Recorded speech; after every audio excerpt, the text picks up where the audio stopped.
A very strange thing happened when I had realized it was the weekend to commemorate Sri Bhagavanda's birthday. I had thought, well, I don't have to look too hard to find a reading because it has been here for the last 5 years. Birthday. They may remember that I usually, traditionally read from the Pulsation of Godhood, which is a book of transcriptions of talks that Sri Brahmananda gave on the occasion of this birthday. And it's a wonderful book called Pulsation of Godhood because it's not edited. Limited identity becomes our place of worship, any ashram, any center. You could have many of them. Any guru, any writings of any master that suddenly awaken this old stirring and allows you to drop this wrong identification with something that's limited and expand out into the vast consciousness and space.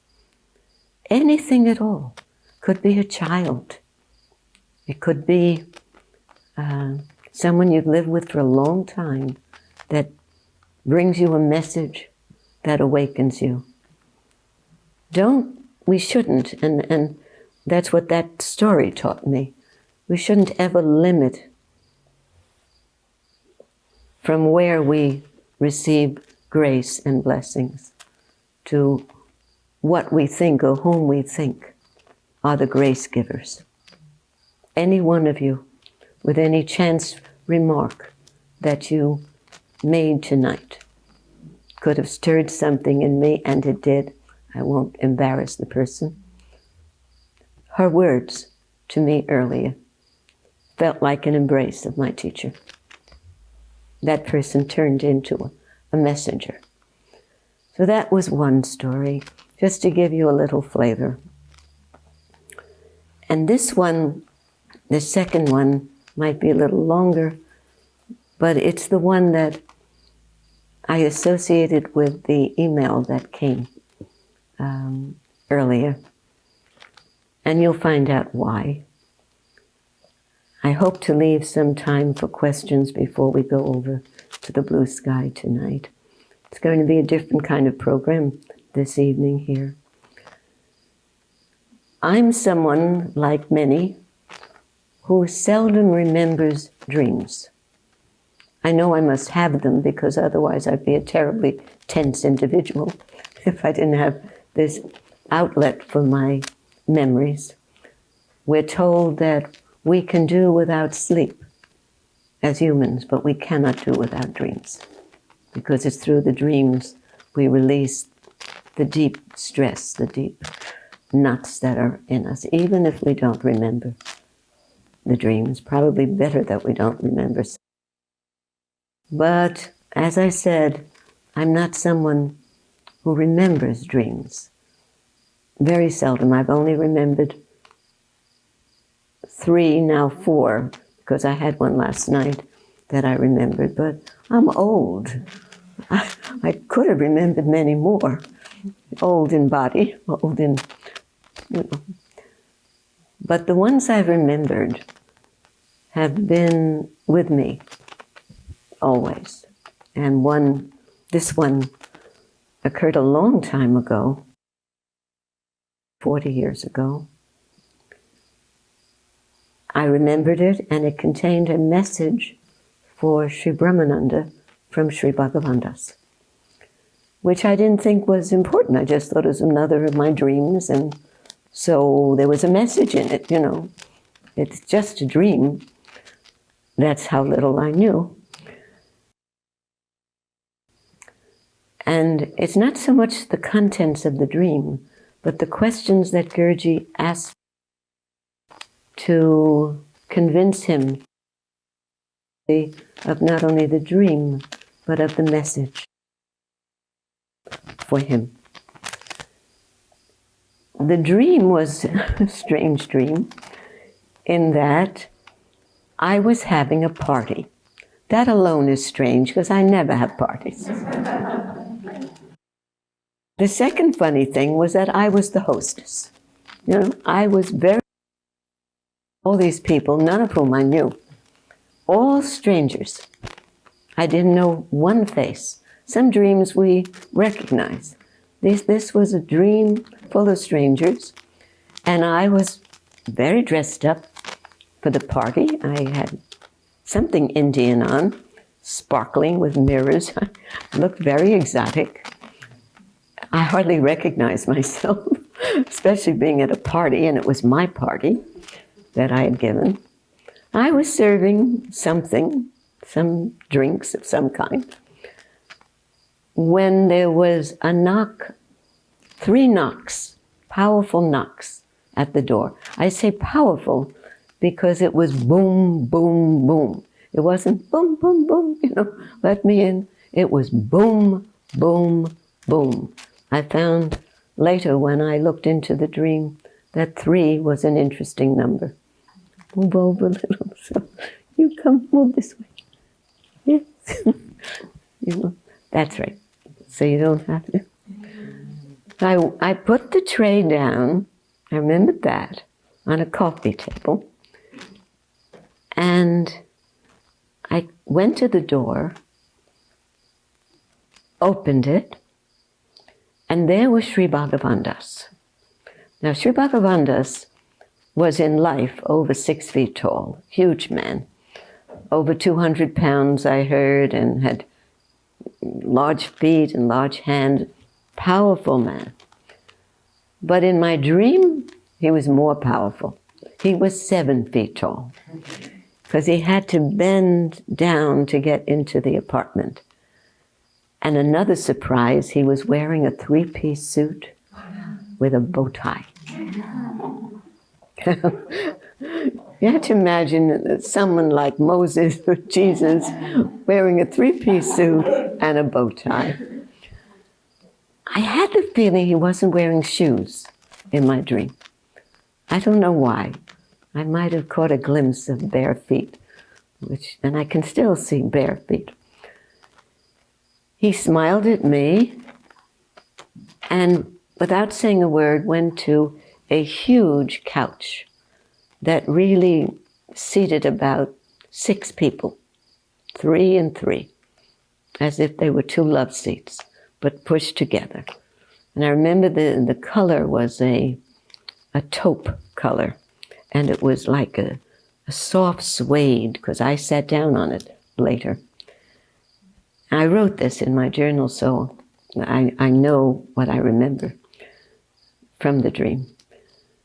And he sat down, and I remember seeing, when I looked over there, I picked up and I was serving again, but keeping my eye on him.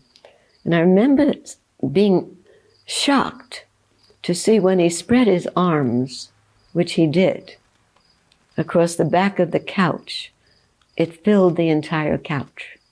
He was immense, an immense presence, and strikingly, powerfully beautiful. There was just a glow. I think it was in black and white. There was no color, but just a sense of color, as if faded color. And everything was around him was all glowing. I kept an eye on him, and sure enough, he gave me the Indian, please come here, which is this. They don't go this way. Anyone know that? They go like this. They like scoop you in. And he had a big hand, and I kind of looked at the way you just looked and said, in me. And I sat down next to him. His arm was on the back of, it was all around me. It just, the warmth and the protective sense, I can still feel so many years later. And he leaned over with his huge hand, brushed the hair from my face, and whispered something in my ear. Starting with, "This is a message for Mishraji." I'd never heard that. For Mishraji. Because in the old days we called Gurji Dr. Mishra or Dr. Ji. Later we called him Ramamurti, Sri Ramamurti, and then later Gurji. But in those days he was Dr. Ji, and his name was Ramamurti Mishra. We'd never called him Mishraji, so he's Dr. Ji. And he said, "I have a message for Mishraji. Tell only Mishraji, no one else." And I nodded, and he said something. And as soon as he finished telling me, he just rose, looking even now 8 feet tall, because I was sitting down, huge, and he smiled and walked to the door, again bending down, opened it, bent down, and left. I woke up and I said, "Wow, what a dream." And uh-oh, I have a message. I have a message, and I couldn't believe I remembered the message, because this was not something I did. I didn't remember dreams. I didn't think about them. So I decided to call Dr. Mishra then. And he said, "Yes," because I never called him. He said, "You have something important to tell?" As if he knew, now that I think about it. And I said, "Well, I don't know. I had this dream," and I told him that it was a dream in which Sri Bhagavandas gave me a message for him. His voice changed and he said, "Come right away." I said, "Now?" "Yes, you come right away. I want to hear this dream." And now this meant driving to the ashram. That was the early time.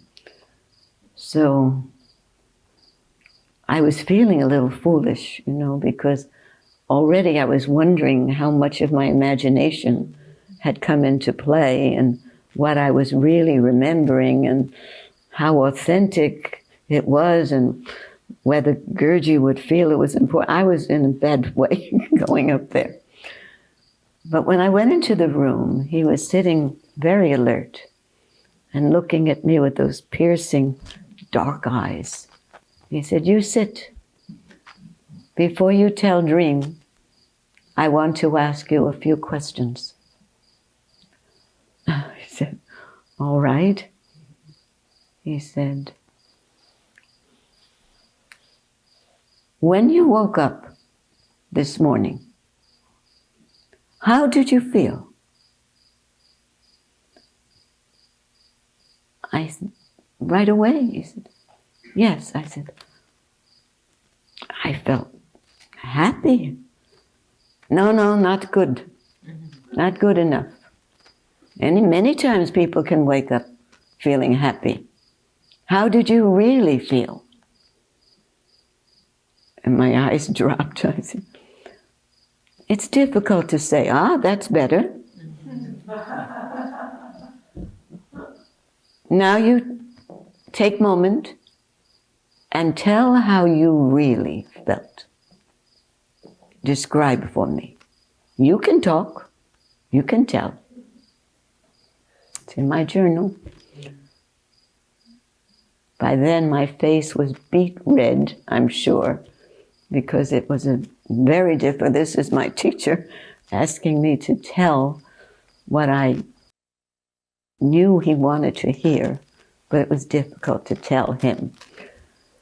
So I said, "Well, I cannot tell you exactly. It was too powerful. Yes, tell as near as you can. find the words to convince me this was my teacher in your dream. And I said, well, it felt like the first time I fell in love. I couldn't breathe, and I was tingling all over. My heart was beating, and I felt really alive for the first time. And he said, good, tell me the dream now. He said, you did very well. This is how everybody felt in his presence. That's how I know it was Sri Bhagavan Das.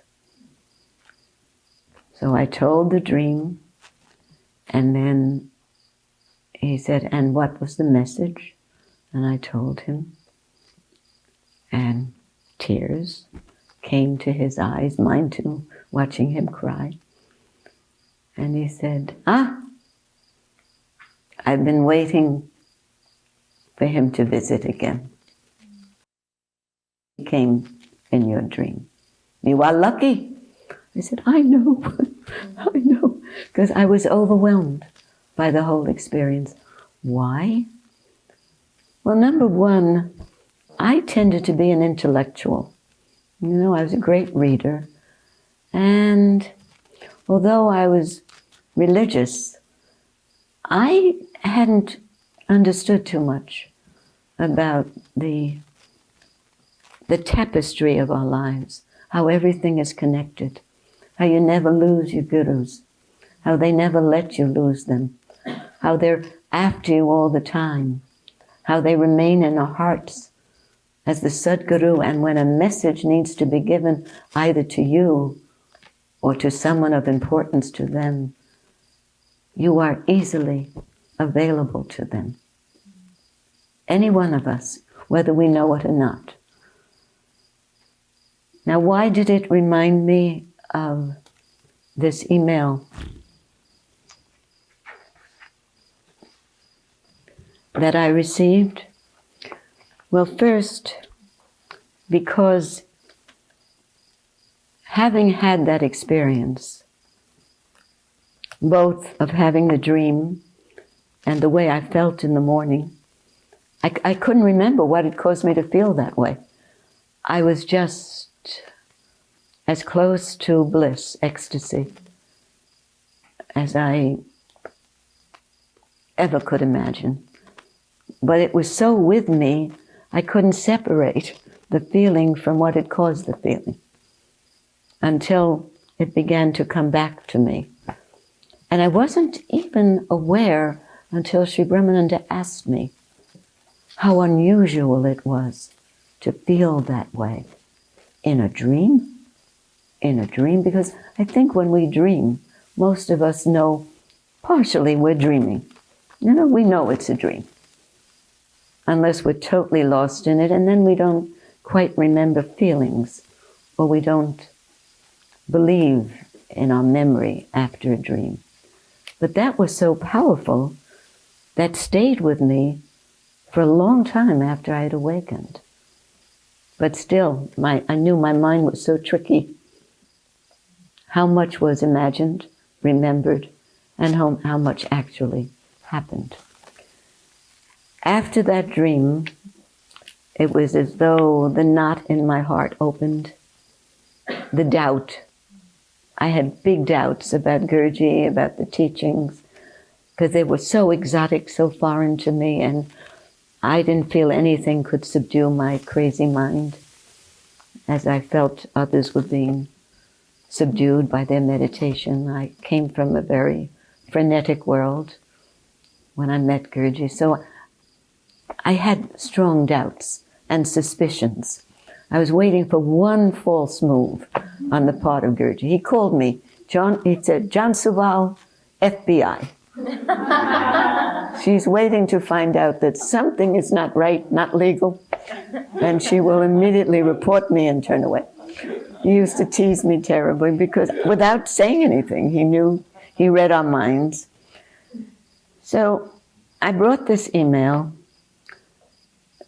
written by someone who's been coming to these programs and other programs in the city.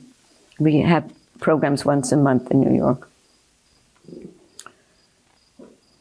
Because she is someone who likes me and likes to hear the readings and feels comfortable in my presence.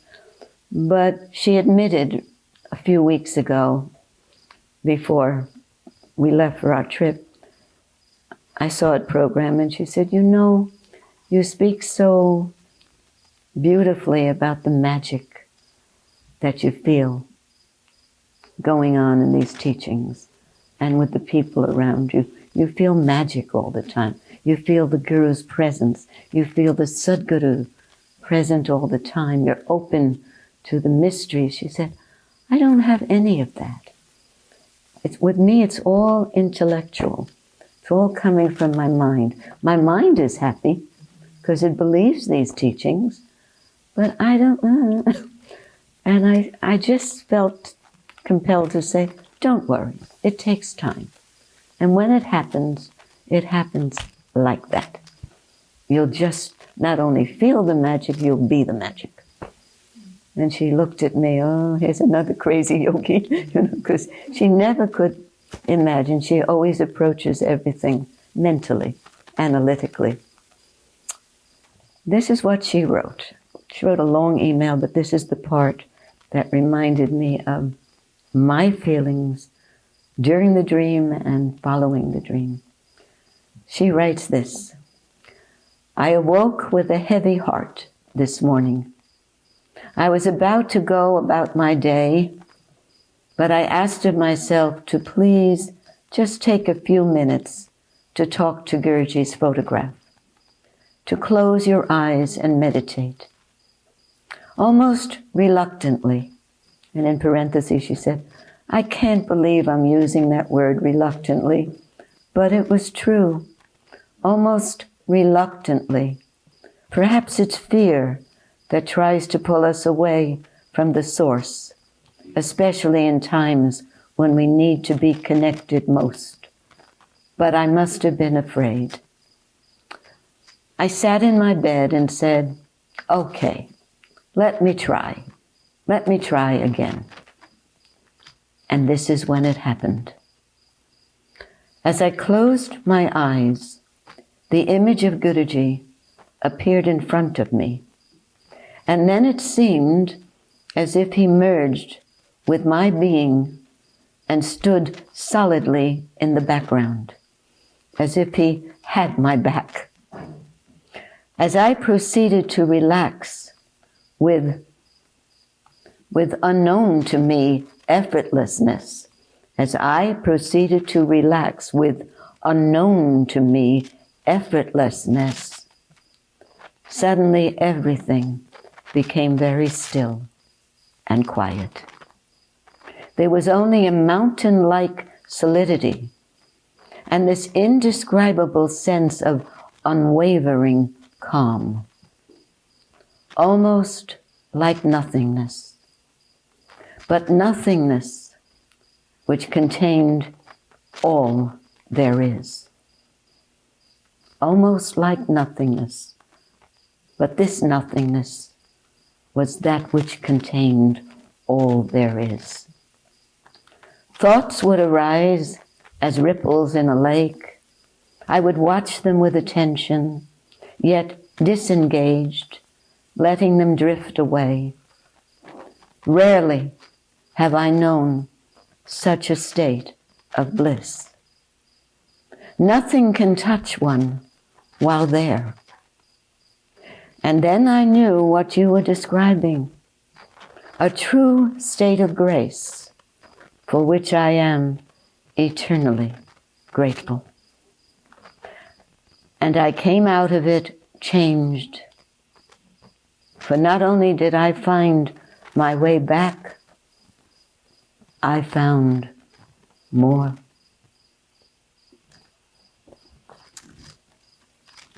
When that grace touches us, you and me. It doesn't matter how much we've misbehaved, how many untruths we've told, how many hurt we've caused, how much hurt we've caused people we love. If our efforts according to the great ones have been sincere, whatever efforts we've made, some are scholars, like my friend Walter, like Dr. Sharma. Some are artists who have dedicated their art to nature or to the world. Some are just people who have given service and never studied yoga. It's sincerity in whatever path we choose. It's our sincerity and our perseverance that brings about the grace that will one day, because he said it to people, you're here tonight listening to this, which alone indicates the grace will be felt. You're on your way, all of us. But when that grace is experienced, you can tell from this young woman and from the dream I had in my experience that Guruji validated. He said, that's how it was in the presence of this Guru. And that's what others say in the presence of Sri Ramana Maharshi. All the great Gurus. When there's presence, there's grace, just being in that presence. When it happens, all the people who've experienced it have said, as she said, I was changed, never to return to the old. That's the transformation. Going back to the source, going back to the real I, our real birth.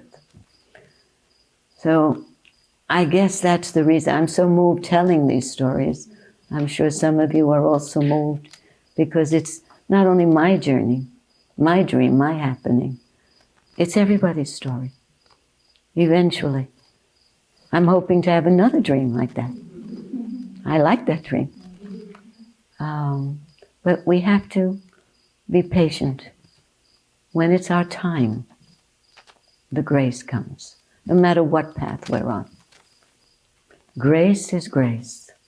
It's what we discover beyond the path. There is no path to truth. Krishnamurti said, truth is a pathless land. There's no path. This truth is now. Now, right now, what you're feeling is your truth, is truth itself. Every moment that touches you, that opens you, is truth. So, Bharati, I have to ask your permission for something. Remember last time when it was Charka's cultural event? I was very good and ended 8:15, and then he didn't begin till 8:45. So would it be okay if I ended 8:30 tonight? I have nothing to do with it. There are 3 performers tonight. It means dance and then music would get changed. Okay, then I'll end it. I can't tell you. You won't take responsibility. Okay, but from past experience, Charka has been very patient when we arrived a little late. And there's something special I want to do that I think is important. And all that is, it'll only take 10 minutes. It's now about 10 after. So let's try it. And then you're going to eat your cookies very fast so that you can leave and get there. It's a 5-minute walk. You walk very fast, please. Okay, this is what came to me to do. I'll just say this very quickly. In the book, Pulsation of Godhood, at the very end, there is a transcribed meditation that Guruji offered at the end of one of the commemorative days of Sri Bhagavandas's birth. And I thought we should end this part of the program with that meditation, if that's all right. So I'll see how the timing goes. If it's too long, I'll end it before the ending. I'll be watching the time, but you forget about time. All right? And close your eyes. Take a deep breath.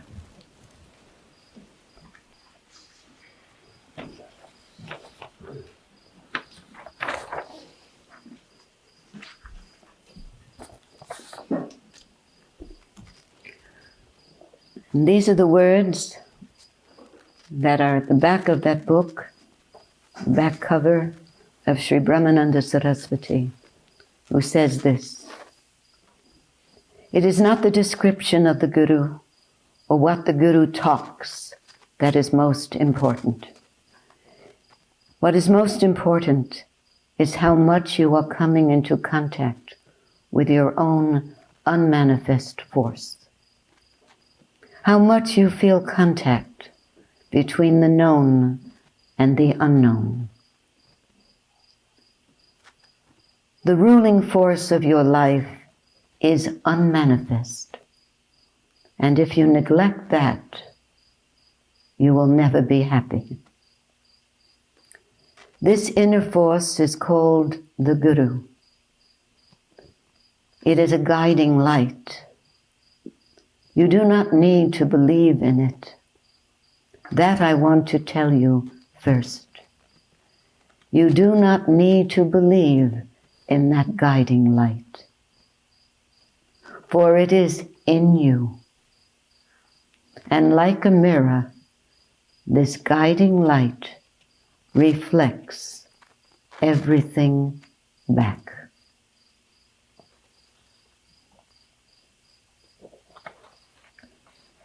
Please close your eyes. For 1 minute, forget everything.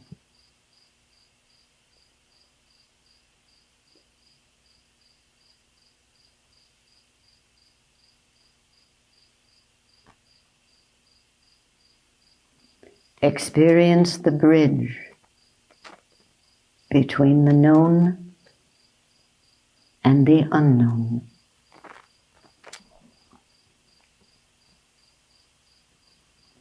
Between the manifest and unmanifest.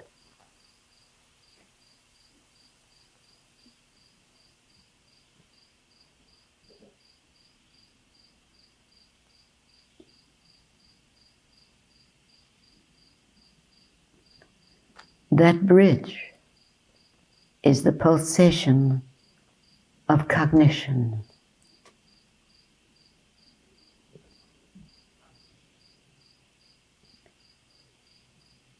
That bridge is the blue sky.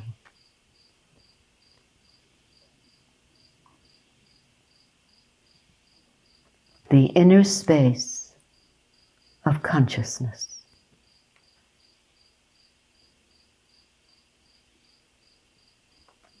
It is Krishna with his flute.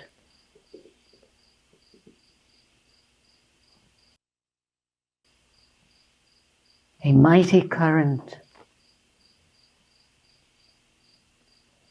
Radha is standing on the left side, not the right.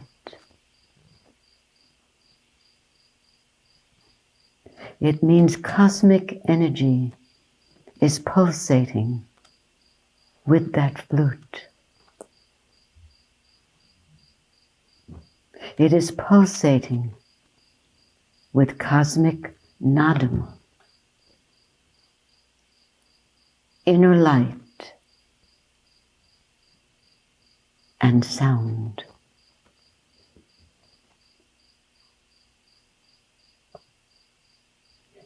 You can experience the pulsation of cosmic light in you and between your body and the space.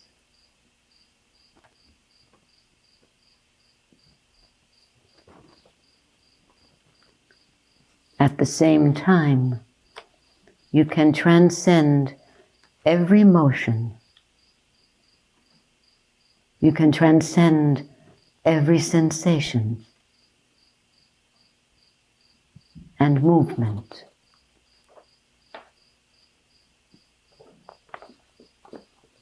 Feel that.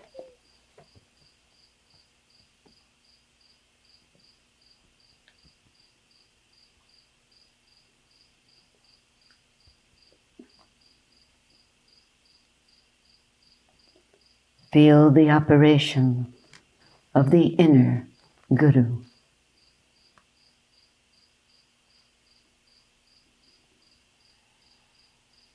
The inner Guru is the bridge between the manifest and the unmanifest, between the known and the unknown. You can feel it.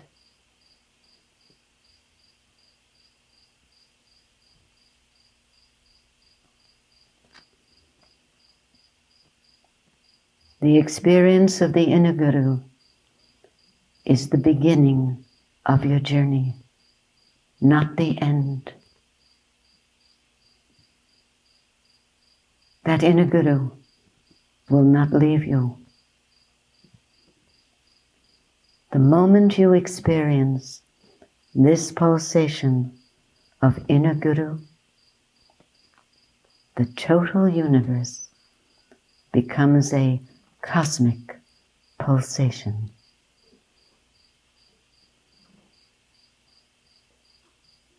Feel it.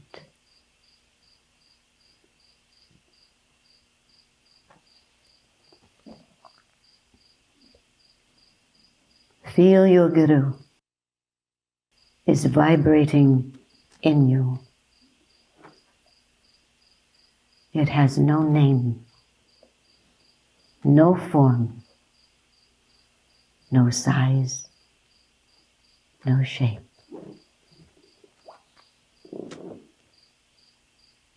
Feel directly the grace of heaven.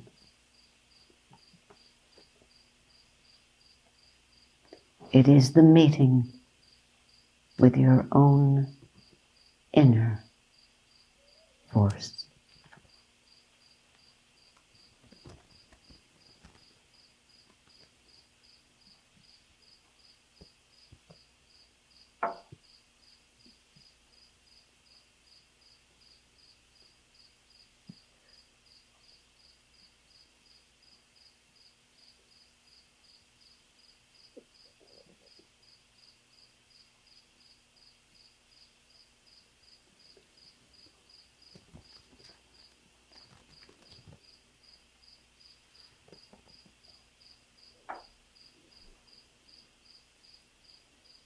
Krishna Devi, would you lead us in our traditional prayer?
Thank you, Krishna Devi.